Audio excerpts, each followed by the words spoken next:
அன்பார்ந்த நண்பர்களே, வணக்கம். நமது அறிவுச் சுடர் சேனலின் இந்த 2வது பதிவிற்கு உங்களை வரவேற்கிறேன். நம்மில் பலர் கடினமாக உழைக்கிறோம். ஆனால் ஏன் இன்னும் செல்வந்தர்களாக மாற முடியவில்லை? உழைப்பு மட்டுமே ஒருவரை பணக்காரனாக்கிவிடும் என்றால், ஒரு மூட்டை தூக்கும் தொழிலாளிதான் இந்த உலகின் பெரும் செல்வந்தராக இருக்க வேண்டும். ஆனால் உண்மை அதுவல்ல. செல்வம் என்பது உங்கள் கைகளில் இல்லை. அது உங்கள் மனநிலையில் மைண்ட் செட் இருக்கிறது. ஒரு இருண்ட கிராமத்திலிருந்து பொற்கால நகருக்குச் செல்லும் அந்த ஞானியின் பாதையைப் போல, வறுமையிலிருந்து செழிப்பிற்குச் செல்ல 7 ரகசிய பழக்கங்களை இன்று நாம் பார்க்கப் போகிறோம். 1. பணத்தை பற்றிய பார்வையை மாற்றுங்கள். பணம் என்பது தீயது என்று பலரும் நினைக்கிறார்கள். ஆனால் பணம் ஒரு கருவி. அது ஒரு கத்தி போன்றது. மருத்துவர் கையில் இருந்தால் உயிரைக் காக்கும். கொலையாளி கையில் இருந்தால் உயிரைப் பறிக்கும். பணக்கார மனநிலை கொண்டவர்கள் பணத்தை ஒரு வாய்ப்பாக பார்க்கிறார்கள். நீங்கள் பணத்தை நேசித்தால் மட்டுமே அது உங்களிடம் வரும். பணம் சம்பாதிப்பது கடினம் என்ற எண்ணத்தை விடுத்து, பணத்தை ஈர்ப்பது எளிது என்ற நேர்மறை எண்ணத்திற்கு மாறுங்கள். 2வது, சேமிப்பல்ல, முதலீடே முக்கியம். ஏழை மனநிலை கொண்டவர்கள் பணத்தை சேமித்து வைப்பார்கள். ஆனால் பணக்கார மனநிலை கொண்டவர்கள் பணத்தை வேலைக்கு அமர்த்துவார்கள். உங்கள் பணம் உங்களுக்காக உழைக்க வேண்டும். தங்கம், நிலம் அல்லது பங்குகளில் முதலீடு செய்வது உங்கள் செல்வத்தை பல மடங்கு பெருக்கும். பணத்தை சேர்த்து வைப்பது பாதுகாப்பானது. ஆனால் முதலீடு செய்வது மட்டுமே உங்களை செல்வந்தராக்கும். 3வது, கடமை மற்றும் சொத்து வித்தியாசம் அறிதல். பலர் கார் வாங்குவதையும் விலையுயர்ந்த கைபேசி வாங்குவதையும் சொத்து ஆட்செட்டு என்று நினைக்கிறார்கள்.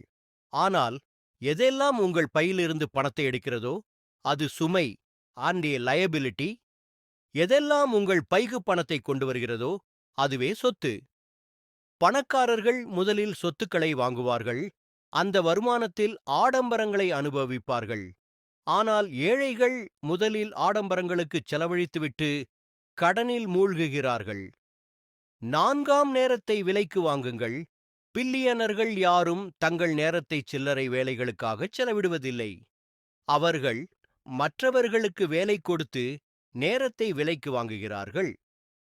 நீங்கள் கடினமாக உழைப்பதை விட புத்திசாலித்தனமாக உழைக்க கற்றுக்கொள்ள வேண்டும். ஒரு வேலையைச் செய்ய உங்களுக்கு தெரியவில்லை என்றால், அதை தெரிந்தவரை வைத்துச் செய்து முடிப்பதே பணக்கார மனநிலை. 5வது, கற்றலில் முதலீடு செய்யுங்கள். மிகப்பெரிய முதலீடு என்பது உங்கள் அறிவின் மீது செய்வதுதான். ஒரு புத்தகத்தை படிப்பதோ அல்லது ஒரு புதிய திறமையை கற்றுக்கொள்வதோ உங்களை மற்றவர்களை விட ஒரு படி மேலே உயர்த்தும். உங்களுக்கு தெரிந்த விஷயம் உங்களை ஏழையாக வைத்திருக்கிறது. உங்களுக்கு தெரியாத ஏதோ ஒன்று உங்களை பணக்காரனாக்க காத்திருக்கிறது. எப்போதும் கற்றுக்கொண்டே இருங்கள். 6. பல வருமான வழிகளை உருவாக்குங்கள். ஒரே ஒரு வருமானத்தை சேலரி மட்டும் நம்பியிருப்பது தற்கொலைக்குச் சமம். பணக்காரர்களுக்கு குறைந்தபட்சம் 3 முதல் 7 வழிகளில் வருமானம் வரும். 3 முதல் 7 வழிகளில் வருமானம் வரும். உங்கள் வேலைக்கு அப்பால் ஒரு சிறு தொழில் அல்லது முதலீட்டு வருமானத்தை உருவாக்க திட்டமிடுங்கள். உறங்கும்போது கூட உங்களுக்கு பணம் வரவில்லை என்றால், நீங்கள் சாகும் வரை உழைக்க வேண்டியிருக்கும். ஏழைகள் தோல்விக்கு பயந்து எதையும் தொடமாட்டார்கள். ஆனால் பணக்காரர்கள் தோல்வியை பாடமாக கருதுவார்கள். ஒவ்வொரு தோல்வியும் வெற்றிக்கான ஒரு படி என்பதை உணருங்கள். ரிஸ்க் எடுக்காததே வாழ்க்கையில் மிகப்பெரிய ரிஸ்க். உங்கள் பயத்தை தாண்டி செல்லும்போதுதான் பொற்கால நகரின் கதவுகள் திறக்கப்படும். நண்பர்களே, இன்றைய பதிவின் சுருக்கம் இதுதான். மனநிலை. பணத்தை ஒரு வாய்ப்பாக நேசியுங்கள். முதலீடு. பணத்தை சேமிக்காமல் உங்களுக்காக வேலை செய்ய வையுங்கள். சொத்து. பணத்தை ஈர்க்கும் அசெட்ஸ்களை உருவாக்குங்கள். சுமைகளை குறையுங்கள். நேரம். கடின உழைப்பைத் தாண்டி புத்திசாலித்தனமாக நேரத்தை பயன்படுத்துங்கள். கல்வி. உங்கள் அறிவில் முதலீடு செய்வதை நிறுத்தாதீர்கள். வருமானம். ஒன்றுக்கும் மேற்பட்ட வருமான வழிகளை திட்டமிடுங்கள். துணிவு.